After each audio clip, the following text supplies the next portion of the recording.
Bismillahirrahmanirrahim. Alhamdulillahi rabbil alamin. Wassalatu wassalamu ala asyrafil mursalin Sayyidina wa maulana Muhammad wa ala alihi wa sahbihi ajma'in. Qala rabbi israh li sadri wa yassir li amri wahlul 'uqdatam min lisani yafqahu qawli. Allahumma iftah alaina futuhal arifin. Kita akan bersambung dari perkara Jumaat tentang syarat sah Jumaat. Syarat sah sembahyang Jumaat ada 6 perkara. Sebelum daripadanya syarat wajib Jumaat 7 perkara. Jangan bertukar syarat wajib dengan syarat sah lain-lain bicara tu. Syarat wajib bilangan 7 perkara dah lepas. Masih lagi lanjutan berbicara kita tentang syarat sah Jumaat 6 perkara. Dari 6 perkara malam ni kita sambung pada bilangan yang keempat dari 6 perkara syarat sah Jumaat. Elok kita sama-sama hafal benda begini ni, biar melekat dalam kepala walaupun secara matan, secara kerangka kasar. Orang panggil dah nampak jugalah hala tuju pekerjaannya. Jangan jadi gelak sebuah malam, seolah-olah kita buat dalam keadaan teraba-raba, tak ke betul, tak ke salah, tak tahu. Dah tak ada panduan. Ilmu ni menepati panduan yang membimbingkan pekerjaan kita betul ataupun tidak, salah ataupun batal. Pembetulan pekerjaan ibadah dalam Islam ialah berpandu kepada ilmu. Apa sesuatu, bukan kata kerja agama lah. Tumbuk sama belajar kena ada ilmu. Sebut kata sama belajar kena ada garam, kena ada cili. Nak sedap lagi cili api. Nak manis sikit masuk gula sikit. Nak suruh pia sama belajar kena banyaklah belajar tu. Nak kata ada ilmu. Lebih-lebih lagi kerja-kerja agama yang sebegini. Kenalah berterah kepada ilmu. Bilangan yang keempat dari 6 perkara syarat sah sembahyang Jumaat, dikerjakan Jumaat itu secara berjamaah. Tak boleh buat Jumaat seorang, dia kena jamaah. Buat Jumaat ni kena beripung. Beripung tu lah panggil jamaah. Dan pada bilangan jamaah, pada qadar bilangan jamaah itu, bilangan qadar jamaah Jumaat tu seberapa ramai. Sebab kalau kita nak kira jemaah 2 orang apa jemaah dah.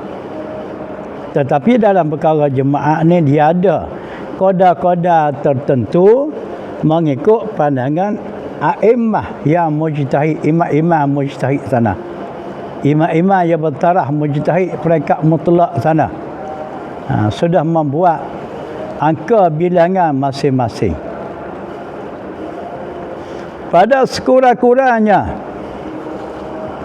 40 ahli jemaah.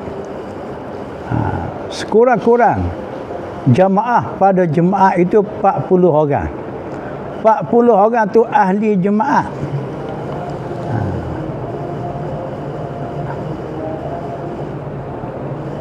Ini muktamad. Akal bilangan 40 ahli jemaah ini muktamad dalam mazhab kita Syafi'i. Mana perkara muktamad tu perkara kita tak boleh nak dipertikan lagi dah. Sudah mati stem dah. Lepas tu ada orang pula kata tak sampai 40 pun boleh, 3 orang pun boleh. Ni kita tengok dah perbahasan dia. berkekalan ia 40 orang tu kena kekal, sehingga salam imannya dia semayang 40 orang tadi, semayang Jumaat, kenalah berkekalan sampai ke peringkat salam iman tu. Jangan tergalak seorang daripadanya. Kalau lah kata-kata kita semayang Jumaat genak-genak bilangan 70, bilangan 40 orang. Tengah-tengah semayang ada tu seorang tu batal semayang, yang cabut lari. Jadi terkurang dah satu jadi 39, maka tidak sahlah Jumaat tu. Sebab itulah bahaya. Kalau dikira genak-genak 40 orang tak ada balance, patut kena ada balance lah 45 ke dah nah. Antara lain kok-koknya kita main pakai borong 40 tu, yang kadang-kadang mereka 40 yang kita kira ahli jemaah tu semayang sendiri pun tidak sah lagi. Sama telah nak jadi imam. Ni melarat dah ni. Ini bahaya ni. Tidak jadi jemaah kita tu. Dia mereka yang 40 ni orang yang sekurang-kurangnya sah semayang bagi diri.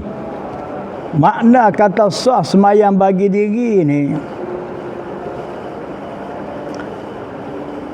kita kata semayang untuk dia sah dah, tapi nak jadi imam tak boleh ni, tak layak lagi. Tapi bagi dia sah dah. Seumpama kata bacaan Fatihah masih lagi tidak menepati, tidak betul. Bacaan Fatihah masih tidak betul. Jadi dalam keadaan baca Fatihah tak betul, tak layak jadi imam. Tetapi bagi diri dia tengok dulu. Kalaulah dia tidak betul baca Fatihah, sedangkan dia belajar usaha memperbetulkan, berusaha bersungguh-sungguh nak betul, tetapi masih lagi berkeadaan tidak betul, maka orang yang sebegitu dia panggil orang yang sah semayang bagi diri, tidak sah menjadi imam. Maka boleh kira orang ni. Sebab dia belajar walaupun tidak betul sekalipun. Bersalah mereka yang semayang bagi diri pun tidak sah, semestilah nak jadi imam. Ini tak boleh bilang 40 jemaah dengan dia. Orang macam mana ni? Orang yang tak betul baca Fatihah kerana tak belajar. Dia panggil orang tu cuai daripada belajar. Tak mahu belajar. Itu sebab jadi tak betul.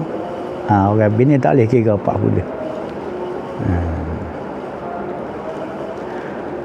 Dengan itu, maka jika ia mendiri jemaah secukup-cukup bilangan 40 orang.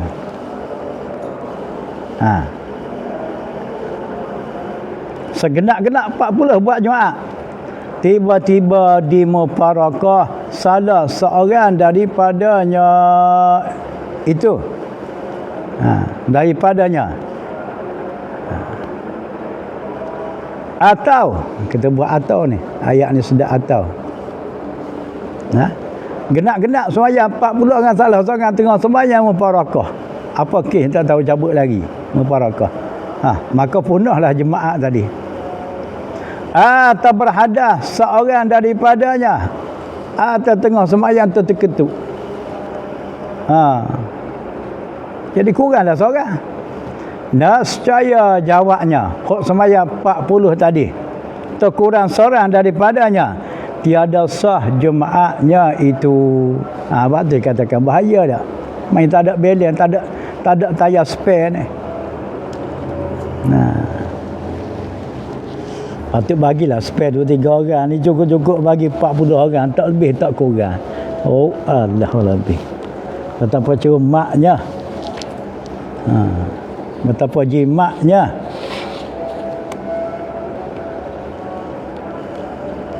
Ketahuilah, pada sekurang-kurang berjemaah-jemaah itu, sekurang-kurang hak, sekurang-kurang masa jemaah semayang jemaah itu, pada mana? Pada manakah dikatakan sekurang-kurang berjemaah semayang jemaah itu? Dimulai pada rakaat pertama. Dia mula rakaat pertama lagi, sehingga selesai sujud yang kedua pada rakaat pertama itu. Kan rakaat pertama tu rakaat tidak sujud pertama, sujud kedua. Sebaik saja dia sujud yang kedua bersama imam pada rakaat pertama, itu dikatakan sekurang-kurang berjemaah semaya jemaah. Dikala tu, manakala rakaat yang kedua tu dia nak mufarakah tak jadi masalah dah lah. Sebab dia dapat capai dah, dapat milik dah pada hak sekurang-kurang berjamaah sembahyang Jumaat. Tetapi syarat orang yang nak buat hal yang sebegitu, syaratnya hak tonggak jemaah yang 40 tu tidak terjejah, masih kekal 40. Jadi hak mereka buat hal begini, hak orang yang lebih pada 40 tu boleh. Kalau 40 buat hal begitu, ikutlah jemaah tu. Terfaham balik. Dan manakala rakaat kedua setelah di mufarakah kata-kata, lalu dan manakala rakaat yang kedua lalu di mufarakah, nascaya sah ia jemaah mereka tersebut tu sah, sebab dia sudah dapat milik sekurang-kurang berjemaah jemaah namanya.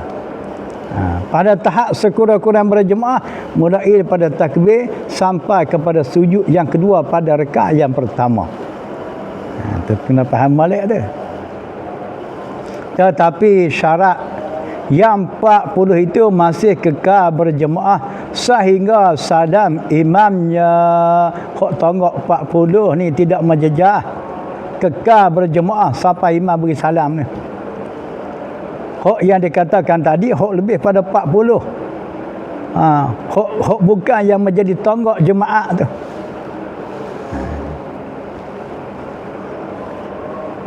Peringatan bagi makmum yang dapat jemaah itu setelah dapat berjemaah jemaah itu, wala yang didapatnya itu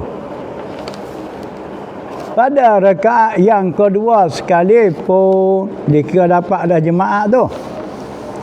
Dalam perkara sembahyang jemaah ni dikira dapat jemaah sebaik saja dapat rakaat. Dapat rakaat dia berjemaah dengan imam, maka orang tu dikira dapatlah jemaah. Walaupun rakaat yang dia dapat itu pada rakaat yang kedua sekalipun dapat dah. Seperti contohnya, seperti ia berjemaah semasa imam sedang rakaat kedua. Dia siapa-siapa ke masjid nak sembahyang jemaah, imam sedang rakaat kedua dan hampir-hampir nak terlepas dah, tetapi sempat lagi dia rakaat bersama imam. Allahu akbar, takbiratul ihram, dia pun turun rakaat, sempat rakaat bersama dengan imam. Dengan ada jarak masa tamanninah, masa rakaat dia bersama imam tadi, maka ia sempat berjemaah padanya, maka dapat jemaah itu baginya. Orang begitu dia dapatlah jemaah. Sebab rakaat yang sebegitu dia dapat rakaat, dapat ada satu rakaat walaupun sempat dia rakaat bersama dengan imam sekalipun. Dapat rakaat, dapatlah jemaah. Dan selepas imam memberi salam, dia pun ikut imam seterusnya sampai di peringkat imam beri salam, maka ia tambah satu rakaat lagi. Sebab Jumaat kan 2 rakaat. Hak rakaat tadi 1 rakaat. Imam beri salam tambah satu lagi. Dan bacaan Fatihah dan surah sunat dijaharkan, dikuat dah. Sebab Jumaat tu. Kalau takdir pula ada orang lain bagi nak main Jumaat, berjemaah dengan dia, dengan orang tersebut, dapat rakaat, dapat jemaah bagi orang tu. Begitulah seterusnya. Habis-habis cerita jemaah, masuknya waktu asar, tutup cerita jemaah gitu. Bersalahan dengan mereka yang sempat berjemaah juga. Jadi semua jemaah hanya sempat berjemaah saja. Halnya tiada dapat rakaat, namun rakaat tak dapat.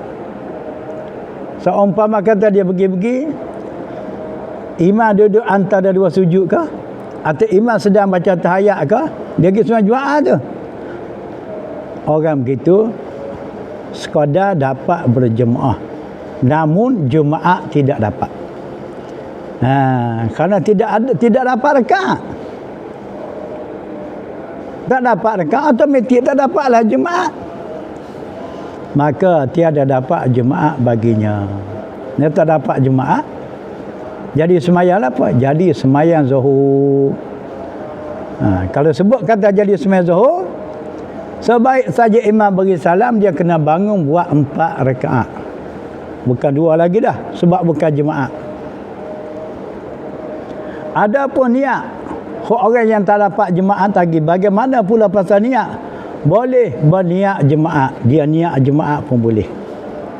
Tetapi sungguh pun niat Jumaat, pelaksanaannya semayang Zuhur. Jangan ikut pada niat.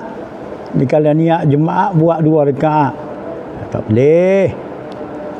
Hanya sekadar niat saja. Dari segi pelaksanaannya kena buat Zuhur 4 rakaat.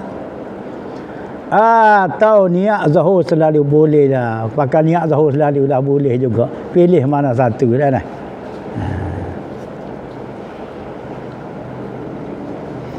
Peringatan. Jika berlakunya berbilang Jumaat. Kita ulang balik masalah dah lepas ni. Tak apa, terulang balik. Tertulis terulang balik. Tak apa, baca, tak rugi. Kita ulang kaji balik semula. Jika berlakunya berbilang Jumaat, walaupun tidak mustahak dengan lebih dari satu tempat, maka sahnya yang dilaku takbiratul ihram imam dahulu itu.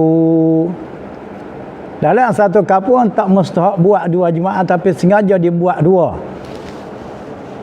Maka diambil kira sah Jumaatnya hok mana takbiratul ihram imam yang dahulu.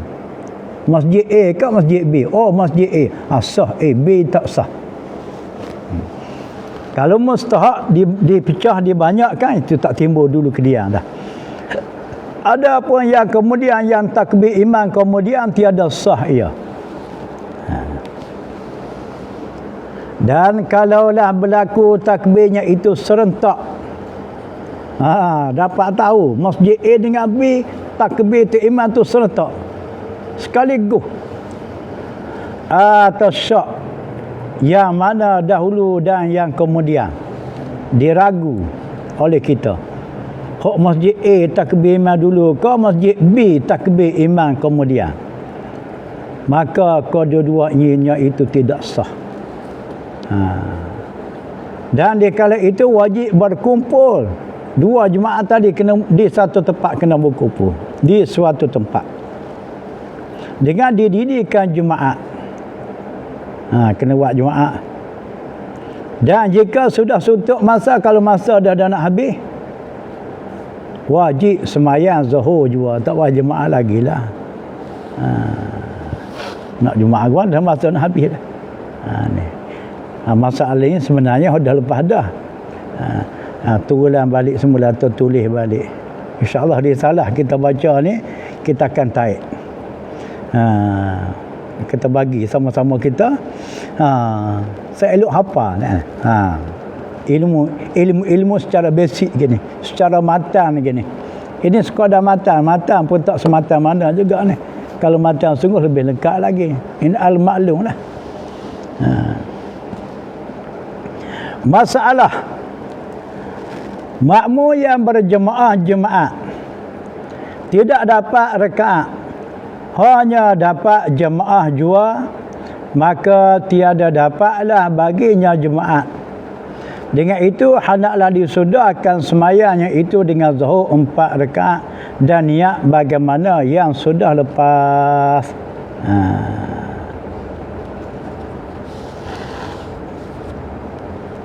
Yang kelima, bilangan ahli jemaah itu sekurang-kurang 40 orang. Ini masalah ni dah lepas tadi dah. mengikut pendapat yang muktamad dalam mazhab Syafi'i. Dan dikenaki ahli jemaah itu bagaimana yang dah lepas. Ahli jemaah tu orang laki-laki, merdeka, mustautin, kanlah. Itu syarat kelayakan selaku ahli jemaah.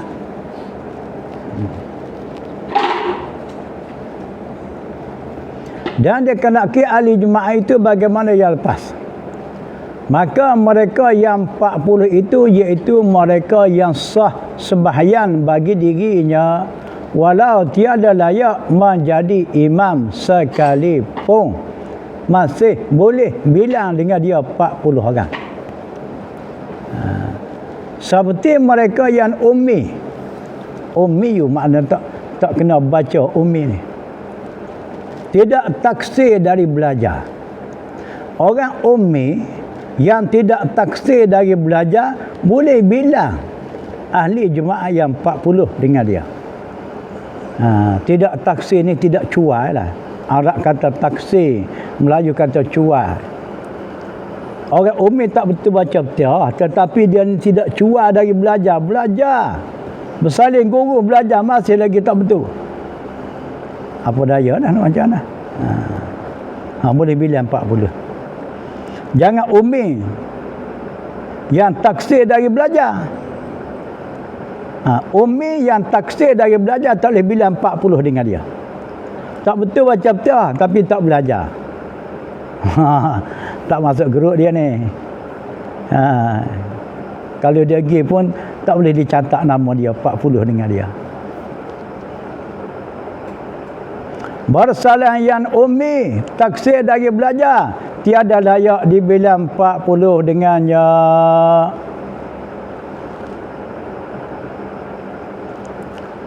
Sah menjadi imam jemaat itu kanak-kanak yang sudah memayit. Kalau kita nak latih jadi imam jemaat kanak-kanak tapi tidak balik lagi, belum balik lagi kanak-kanak sebab bacaan dia betul, tapi sudah mayit lah, boleh sah jemaah. Tetapi nak bilang 40 dengan dia tak boleh lah. Sebab dia tak balik lagi. Tetapi kita nak ambil kanak-kanak belum balik jadi imam tadi. Kanak-kanak sudah memayit belum balik jadi imam tadi. Syarat. Dua kali syarat ni. Syarat sekali sudah. Syarat sudah cukup 40 orang yang ahli jemaat tersebut. Kenapa nak bilang 40 dengan dia tak boleh. Dengan itu tidak termasuk imamnya itu. Sebab apa? Sebab dia tak balik lagi. Dan kalau dikira 40 itu bersama imam kanak-kanak tersebut tiada sah ia. Sebab dia bukan ahli jemaah lagi. Masalah jika didirikan jemaah secukup-cukup bilangan 40 orang selaku ahli jemaah. Tiba-tiba di tengah semayang itu ada salah seorang terbatal semayang, maka jadilah bilangan yang 39 orang. Maka tiada sah jemaah tersebut. Dan dikala itu hendaklah disudahkan semayangnya itu dengan zuhur. Dah jadi terongok seorang. Tak boleh terus dah jemaah tu. Kena sudah zuhur, kena tambah bilangan rakaat 2 rakaat lagi lah. Kalau dah terbuat dah 2 rakaat, tak payah takbir lain lah. Kekal dengan sembahyang tu, cuma ditambah rakaatnya. Masalah jika didirikan jemaah dengan bilangan yang kurang dari 40 orang ahli jemaah. Seperti kampung kecil yang ahlinya tidak cukup 40 orang. Kampung baru diteroka buat perkampungan. Dibilang ahli Korea kampung tu tak boleh 40 orang. Satu masalah.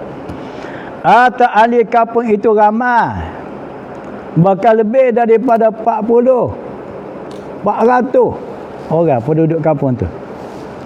Tetapi tidak boleh datang berjemaah. Bagaimana ditakuti penyakit berjangkit? Bagaimana zaman kita ni? Zaman penyakit COVID yang berjangkit. Maka kita jimatlah kedatangan orang semua jemaah tu. Ada setengah jam 5 orang. Masjid Batu 10 hari ni baru boleh 40. Baru 4 biji batu. Tak satu batu 10. Batu 10. 4 biji batu. Batu apa nama tak tahulah.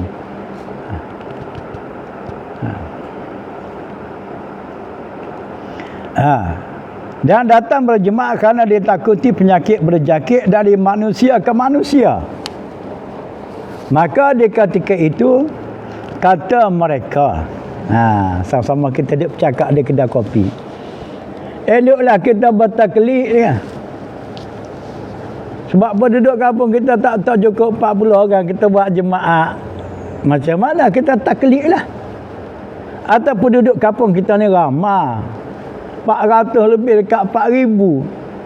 Tapi sayangnya sekali tak boleh nak datang jemaah ramai kerana zaman kita dilanda oleh penyakit COVID yang berjangkit. Maka elok kita bertaklid lah kepada kaul, kepada pendapat yang mengatakan boleh mendiri jemaah dengan bilangan kurang 40 orang. Ini masalah ni nak tengok dalam kitab Munyatul Musalli. Kita yang tak boleh menguasai kitab Arab ni, kita fokus pada kitab Jawi lah. Tapi kitab Jawi yang jadi teks rujukan kita yang muktabar, jadi akui oleh ulama, yang tak ketinggalan dibaca kitab Musalli ni oleh pada mana-mana sistem pengajian secara memondok, oleh tok-tok guru pondok. Pengarangnya sangat dikenali, Syekh Daud Abdullah Al-Fatani. Kalau sesiapa berani kata Musalli tidak betul, bermakna dia lebih halim pada Syekh Daud. Kalau dia halim langit, coba karang kitab. Dawan kitab yang dikarang oleh Syekh Daud Fatani. Ratusan buah kitab karangan Syekh Daud. Kita nak tulis risalah ni begini, seperti kulit bawah ni. Ke tengah, ke tepi, ke tengah, ke tepi, banyak ke tepi dari ke tengah. Nak lawan Syekh Daud. Baca kitab Syekh Daud pun tak lepas. Kalau baca pun style lompat gagak. Tak lepas pakai lompat. Tak faham pakai lompat. Tu kata Tok Guru baca style lompat gagak. Tempat tak faham pakai lompat. Ambil ayat sana pula. Risalah kita buat ni, teks rujukan kita yang terbanyaknya dipetik daripada kitab Munyatul Musalli karangan Syekh Daud. Wisahul Afrah karangan Syekh Muhammad Ismail Al-Fatani. Ini anak buah Syekh Daud juga ni. Kita pakat tengok situlah. Kebetulan kita duduk di situ. Masalahnya kira orang kata, dah kalau macam tu kita taklid lah di atas pendapat yang mengatakan boleh buat jemaah kurang daripada 40 orang. Maka dalam masalah ini, masalah kita buat jemaah tak cukup bilangan 40. Kalau dilihat dalam kitab Munyatul Musalli karangan Syekh Daud Al-Fatani, kata beliau, kata Syekh Daud, ada orang berkata, Syekh Daud kata, dia kata ada orang berkata kita mendirikan jemaah hanya 3 orang. Boleh kita buat jemaah 3 orang. Syekh Daud kata ada orang kata, orang tu kata Syekh Daud, boleh kita buat jemaah angka bilangan 3 orang atau 4 orang. Kerana dia kata orang mengikut kaul qadim Imam Syafi'i, tahu Imam. Kita boleh buat bilangan 3 orang jemaah, 4 orang jemaah kerana ada orang kata kaul qadim boleh buat jemaah bilangan tersebut. Kaul qadim ni fatwa Imam Syafi'i semasa dia berada di Baghdad. Satu lagi fatwa Imam Syafi'i pada masalah yang sama Semasa dia berada di Mesir, dia panggil kaul jadi. Jadi petua Imam Syafi'i ini ada dua lah. Kaul qadim, kaul jadi. Terdahulu yang kuat. Yang terdahulu semasa dia berada di Baghdad. Yang lebih kuat pada masalah yang sama semasa dia berada di Mesir. Berlainan segi petua, walaupun pada masalahnya satu. Ada orang kata saya Daud, kita buat jemaah 3 orang tu, ada orang kata pendapat petua kaul qadim Imam Syafi'i. Kita buat jemaah 4 orang tu, kita mengikut fatwa kaul qadim Imam Syafi'i. Ni saya Daud kata ni. Kata saya dah buat jawapan. Atas kata-kata di situ, saya Daud buat pencerahan. Pendapat itu dhaif, kata saya Daud. Pendapat orang kata kaul qadim Imam Syafi'i boleh buat jemaah 3 orang 4 orang itu ialah pendapat yang lemah. Kerana kata ulama yang lain, kata pendapat ulama lain, tiada fatwa Imam Syafi'i sebegitu. Tak ada fatwa Imam Syafi'i walaupun kaul qadim tidak ada. Betul tak begitu? Kata-kata itu dikira lemah. Suatu kata-kata yang lemah. Dan yang muktamad 40. Dan yang 40 itu sudah muktamad. Akal bilangan 40 sudah muktamad dalam mazhab Syafi'i. Jadi bertolak daripada situ, mengapa kita nak memihak atas pendapat yang lemah daripada yang muktamad? Sedangkan masalah ini masalah masail, bukan masalah fadail. Kalau masalah fadail, boleh kita memihak. Sebab kita nak mencari gali kelebihan. Kita beramal atas yang lemah pun tak apa. Masalah fadail. Ini masalah masail, benda masalah. Benda asah, bukan benda furu'. Mengapa kita ketepikan yang muktamad? Kalau cakap tak cukup bilangan, tak usahlah buat jemaah, buat zuhur je lah. Tidak jadi salah. Tapi ditolak yang muktamad, dia ambil yang dhaif. Dalam perkara amalan, bukan amalan berbentuk fadail. Dengan itu, mengapa ditinggal yang muktamad? Dengan diambil yang dhaif. Sedangkan ia perkara masail, bukan fadail. Perkara jemaah ni perkara masail, bukan perkara fadail. Ini bahasa jenis. Jenis dia fikir tak senang hati kalau tak buat jemaah. Lalu tak cukup bilangan pun nak buat juga. Lepas tu dia carilah atas pendapat yang mengatakan boleh, walaupun pendapat tu lemah sekalipun, nak dia ketengahkan juga, nak dia bolehkan juga, lalu dia tolakkan hak yang kuat. Kita tak menepati itu. Jadi sebab tu negeri Terengganu, negeri Kelantan, setidak-tidak 40 orang.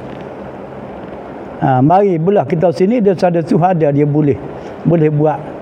Tak sampai 40 pun boleh. Nyewak hijau boleh. Ni pendapat mana ni? Dan ada pula setengah pendapat orang, dia kata elok kita bertaklid. Nak buat juga ni, walaupun tak boleh, tak cukup 40. Eloklah kita bertaklid pada mazhab Hanafi. Mazhab Hanafi, mazhab muktabar. Yang mau bolehkan dengan bilangan 3 orang. Mazhab Abu Hanifah boleh buat 3 orang. Atau mazhab Maliki, mazhab Imam Malik, dengan bilangan 8 orang, 12 orang atau 20 orang. Pendapat Maliki dia banyak ni. Sekurang-kurangnya 8 orang boleh buat jemaah dah. Ataupun 12 orang boleh buat jemaah. Ataupun 20 orang boleh buat jemaah. Mazhab Maliki. Apa macam? Kalau orang berpendapat sebegitu, berpendapat nak taklid pada mazhab yang memboleh mendirikan jemaah kurang daripada 40 orang, maka dari hal tersebut, kata Syekh Daud, kita ambil sempurna cakap dia. Taklid itu bukan wajib. kita bertaklid dalam mazhab lain itu tidak wajib. Hanya harus juga. Hukum taklid itu harus. Boleh. Nak taklid pun boleh. Tak nak taklid pun boleh. Jadi bertolak daripada situ, kalau kita tidak cukup 40 orang, tidak taklid mazhab Malik, tidak taklid mazhab Abu Hanifah, hanya kita buat sembahyang sahur, adakah berdasar? Tak berdasar. Tapi kalau kita taklid, okeylah. Bukan tidak sah kalau taklid, tapi kenalah cukup syarat-syarat. Berkelayakan selaku ahli muqallid. Nak layak selaku ahli yang bertaklid tadi, kena ambil tahu satu-satu. Syarat taklid itu macam mana? Kan kita ada ketengah dalam risalah fiqh Pak Muzahak kita ni. Kita nak hura sila ambil masa lah sikit, tak payahlah. Syarat taklid. Antaranya syarat taklid itu kita kena ambil faham. Pelaksanaan semayang dalam mazhab imam yang kita taklid. Kalau taklid Imam Malik, bermula pada wuduk kena ambil gaya cara dia dah. Kena belajar di situ. Jangan sedar faham. Sedangkan manakala dia faham, imam Maliki boleh buat jam 8 orang, kita buat 8 hari ni, tapi kita ambil wuduk style mengikut mazhab kita Syafi'i. Itu cara sebegitu tidak jadi taklid. Dia panggil talfiq. Makna talfiq ni bertumpuk-tumpuk sebahagian cara mazhab ni, sebahagian cara mazhab ni bercampur bau. Mengikut faham ulama ahli sunnah kita, amalan ibadat secara talfiq dikira tidak sah kecuali pahaman-pahaman baru ni. Pahaman cuba nak memperbaharui ni. Di sini timbul ini Syekh Qadir Mandili dia bahas dalam kitab dia. Buka mana-mana kita ahli sunnah kita, amalan cara talfiq tidak sah. Dan juga bukan sunat. Taklid itu harus pun tidak, sunat pun tidak, sebetulnya wajib masih jauh. Dengan itu jika ditaklid mazhab mereka itu, mazhab Hanafi ke, mazhab Maliki ke, hendaklah ia terlebih dahulu mengetahui hukum-hukum berkait dengan mazhab yang ditaklid itu. Dan kalau tidak, dipakai ikut gitulah, ikut arahan buat 8 buat 8. Syarat-syarat taklid tak tahu mana. Akan jadilah talfiq, namanya amal ibadah. Amalan itu jadilah talfiq. Maka amal ibadat secara talfiq tiada dikira sah mengikut ulama ahli sunnah wal jamaah. Dan yang keenam, daripada 6 perkara syarat sah semaya jemaah didahulukan dengan 2 khutbah wallahu a'lam.